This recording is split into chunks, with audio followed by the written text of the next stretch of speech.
Finally രേഖാചിത്രത്തിൻ്റെ OTT അവകാശങ്ങൾ ഇപ്പോൾ വിറ്റുപോയിരിക്കുകയാണ്. അതിൻ്റെ ഏറ്റവും പ്രധാനപ്പെട്ട അപ്ഡേഷനാണ് ഇന്നൊരു വീഡിയോ ഭാഗത്ത്.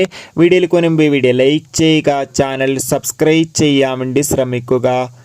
ആസിഫ് അലി, അനശ്വര രാജൻ എന്നൊക്കെ പ്രധാന കഥാപാത്രങ്ങളായെത്തിയ ചിത്രമായിരുന്നു രേഖാചിത്രം. ചിത്രത്തിന് മികച്ചൊരു പോസിറ്റീവ് റെസ്പോൺസ് ആയിരുന്നു ലഭിച്ചിട്ടുണ്ടായിരുന്നത്. അതുകൊണ്ട് തന്നെ ഏവരുമേറെ ആകാംക്ഷയോടെയാണ് ചിത്രത്തിൻ്റെ OTT അപ്ഡേഷൻ അറിയാൻ വേണ്ടി കാത്തിരിക്കുന്നത്.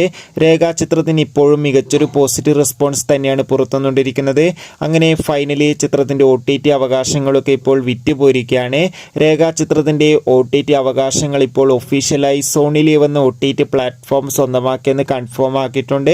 ചിത്രം അടുത്ത മാസം തന്നെ OTT റിലീസ് ചെയ്യുമെന്നാണ് റിപ്പോർട്ടുകൾ സൂചിപ്പിക്കുന്നത്. എന്തായാലും രേഖാചിത്രത്തിൻ്റെ കൂടുതൽ ബോക്സ് ഓഫീസ് കളക്ഷൻ റിപ്പോർട്ടിനായി നമുക്ക് കാത്തിരിക്കാം. ചിത്രം കണ്ടവരുടെ അഭിപ്രായം കമൻറ്റ് ബോക്സിൽ രേഖപ്പെടുത്തൂ. Bye bye.